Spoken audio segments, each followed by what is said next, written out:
Nous avons vu dans le précédent épisode que le temps semblait nous manquer pour jouer face à une myriade de titres obnubilés par la durée de vie et la monétisation, même si nous avions conclu sur les fonctionnalités de tri permises aujourd'hui par internet pour mieux consommer.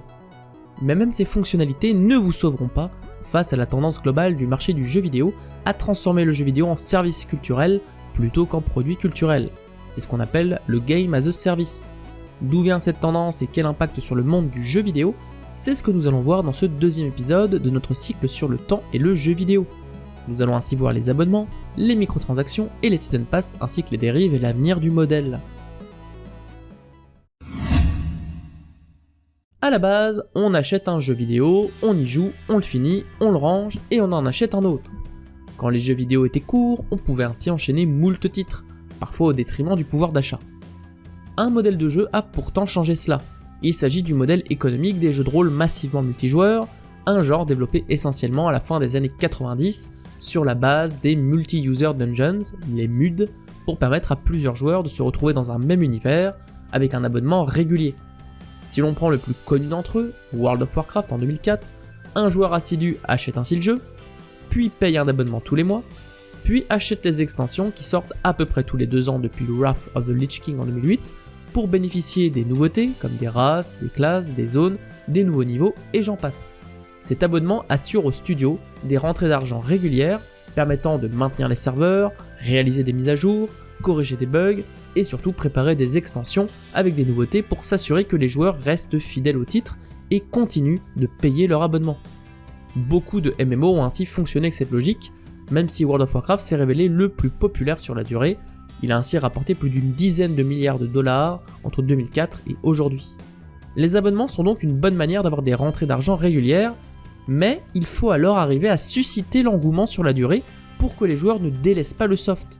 De nombreux MMO se sont ainsi écroulés, de City of Heroes en 2004 à Wildstar en 2014, en passant par Warhammer Online Age of Reckoning en 2008, la faute à une concurrence féroce et à des titres qui arrivent davantage à fidéliser leur public que d'autres. Au-delà du MMO, les abonnements prennent aujourd'hui de nouvelles formes, comme les services de jeux vidéo à la demande, comme le service Game Pass de Microsoft, proposant une galerie de titres en échange d'un abonnement, aboutissant à 25 millions d'utilisateurs en 2022, en concurrence avec les autres services de ce genre, comme celui de Sony ou d'Ubisoft. Plus résiduellement, le MMO n'a pas le monopole de l'abonnement pour un titre, comme on le voit sur des titres qui ont beaucoup de contenu additionnel, comme aujourd'hui Europa Universalis 4 de Paradox Interactive. L'abonnement est donc un engagement, mais les joueurs ne sont pas forcément enclins à céder à la tentation face à la masse de titres disponibles. Un autre modèle qui a donc pris son essor est celui du free-to-play. Comme son nom l'indique, il suffit de s'inscrire pour jouer à un jeu vidéo et accéder à l'essentiel du contenu. Le modèle économique repose alors sur ce qui est proposé par le biais de boutiques intégrées pour faire sauter certaines limitations de la version gratuite, comme les ressources journalières dans un raid Shadow Legends en 2014, pour gagner divers avantages comme des niveaux et des équipements supplémentaires dans un Diablo Immortal en 2022, ou obtenir des skins et personnaliser son personnage comme les chapeaux de Team Fortress 2. Ainsi, si le joueur apprécie le titre et y consacre du temps, il sera enclin sur la durée à débourser, et le tout peut vite devenir très rentable. Pour League of Legends, sorti en 2009, n'importe qui peut l'installer, y jouer avec des amis et débloquer des champions au fur et à mesure grâce à la monnaie virtuelle, mais avec la boutique intégrée, League of Legends rapporte chaque année plus d'1 milliard de dollars. Cela peut aussi malheureusement aboutir à des expériences qui basent leur modèle économique sur leur potentiel addictif, pour faire plonger les joueurs en faisant appel au mieux à leur système de récompense, en donnant beaucoup au début, puis de moins en moins, pour les forcer à débourser de l'argent.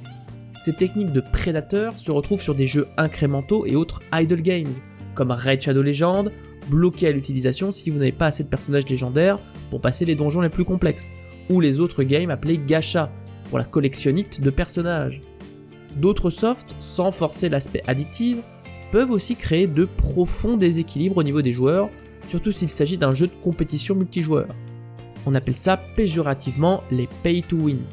Dans un jeu de stratégie multijoueur, comme Clash of Clans, le joueur gratuit développera ainsi sa base, créera ses unités et préparera sa défense, là où le joueur payant aura tout beaucoup plus rapidement, et sera donc plus facilement capable d'attaquer les autres joueurs et de se défendre. Dans un monde ancien où abonnements et microtransactions n'étaient pas monnaie courante, on développait un jeu, sa suite, et entre les deux, on retrouvait des add-ons ou extensions, des titres qui reprennent une grande partie du jeu principal pour rajouter quelques factions ou une toute nouvelle campagne, comme Half-Life Blue Shift en 2001, qui reprend le gameplay, le moteur et l'univers d'Half-Life de 1998, mais avec une nouvelle histoire sur un garde du laboratoire. Depuis, ces contenus additionnels se sont fortement démocratisés pour devenir les fameux DLC, les Downloadable Content. Si certains conservent l'aspect add-on, comme Blood & Wine pour The Witcher 3, qui rajoute personnages, lieux et histoire pour continuer l'aventure de Geralt, on retrouve aussi des DLC plus divers, ceux qui rajoutent des cartes multijoueurs dans un Call of Duty, des musiques dans un jeu de Paradox Interactive, ou même des skins particuliers. On finit même par ne plus s'y retrouver, comme Crusader Kings 2, avec ses 32 contenus additionnels disponibles, allant d'un e-book à des packs cosmétiques et de musique, en passant par des contenus majeurs. Ou encore les nombreux DLC d'un Total War Warhammer, pour lesquels j'ai par exemple déjà dû faire un guide d'achat sur cette chaîne. L'idée en fait de ces DLC est de capitaliser sur la réussite d'un titre pour favoriser l'achat des nouveaux contenus par les joueurs qui y ont déjà passé du temps. Si vous avez 20 heures sur un Call of Duty en multijoueur, cela pourrait être intéressant d'écumer une nouvelle carte avec de nouvelles armes. Mais ces pratiques peuvent aussi déraper face au nombre considérable de contenus qu'on achète un à un, mais qui mis bout à bout ressemblent fort à un abonnement. Pour les plus gros titres, il peut même être très rentable de capitaliser sur l'attente des joueurs pour vendre dès la sortie des Season Pass. Ce ticket permet d'obtenir, moyennant un investissement initial, tous les contenus additionnels qui vont sortir pendant une période de temps donnée. Si le joueur est intéressé par le titre, il sera donc enclin à chercher l'expérience ultime et donc à débourser pour une simple promesse des développeurs, dans une forme d'abonnement déguisé. On le voit, les développeurs et éditeurs ont un certain nombre d'outils pour gagner de l'argent. Un abonnement avec de nombreuses mises à jour pour fidéliser, une boutique intégrée pour investir dans des aspects cruciaux ou moins cruciaux du titre, des extensions et des Season Pass. Et cela marche, entraînant des dérives importantes. Les boutiques intégrées par exemple, réservées initialement aux titres gratuits, investissent maintenant les titres payants, comme Lego 2K Drive en 2023, et même les titres à abonnement, comme World of Warcraft, qui proposent déjà des extensions régulières payantes, et qui cumulent donc tout le potentiel économique existant. Cela entraîne même de nouvelles affaires, comme celle des loot boxes de Star Wars Battlefront 2 en 2017. Au sein d'un FPS multijoueur payant, les parties multijoueurs permettaient de rapporter aux joueurs des loot boxes, des boîtes remplies de contenu généré aléatoirement, donnant une faible probabilité d'obtenir ce que l'on cherche. Pourtant, ces items donnaient des avantages non négligeables aux joueurs qui les possédaient. Pour éviter d'enchaîner les heures de jeu, il était aussi possible de payer pour avoir plus de loot boxes, et donc plus de probabilité d'obtenir ce que l'on souhaite.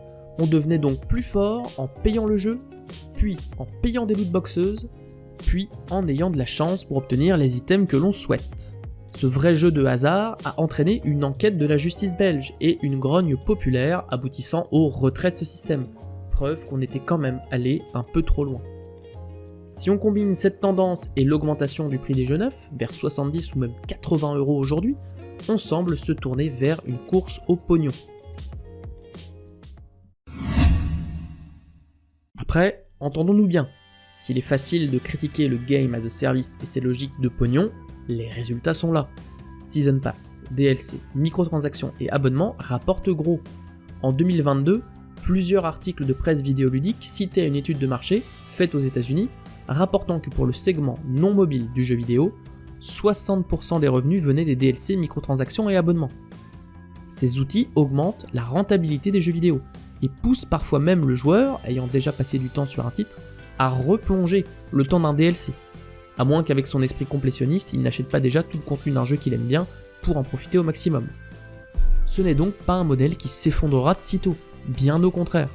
Malgré la grogne critique, Diablo Immortal en 2022 avait ainsi rapporté 300 millions de dollars en 3 mois.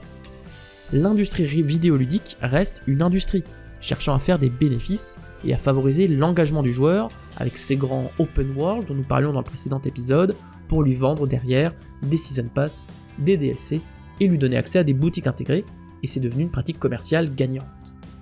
Par contre, au-delà des séries majeures, qui n'auront aucun mal à vendre des Season Pass et des DLC comme les Call of Duty, ou des titres qui restent puissants sur leur marché, comme World of Warcraft et League of Legends, il ne faut pas croire que les autres qualités ne sont pas aussi scrutées. On ne compte plus le nombre de titres tâchant d'adopter un modèle de game as a service et qui finissent par fermer, faute de joueurs et donc de rentabilité. Anthem en 2019 de BioWare, Babylon's Fall en 2022 de Platinum Games, et plus récemment Redfall en 2023 d'Arkane Studios, sont des exemples flagrants de grands studios n'ayant pas réussi à copier la réussite d'un Destiny, sans parler de la myriade de titres encore moins connus ayant sombré dans l'oubli. Mettre une boutique intégrée et 50 DLC ne suffit donc pas à faire un titre rentable. Le Game as a Service est aujourd'hui la grande tendance du jeu vidéo, capitalisant sur le temps passé par le joueur dans un même titre pour le monétiser via des DLC et une boutique intégrée, par un abonnement, ou même jouant sur les aspects complétionnistes ou d'attente du joueur pour lui proposer un pré-order ou un season pass. C'est une pratique rentable, qui subit pourtant beaucoup de critiques aujourd'hui. Le nombre croissant de titres qui sollicitent le joueur par des boutiques intégrées et les nombres exceptionnels de DLC peuvent aujourd'hui dégoûter le joueur, qui investira plutôt sur des plus petits titres aux pratiques commerciales moins agressives.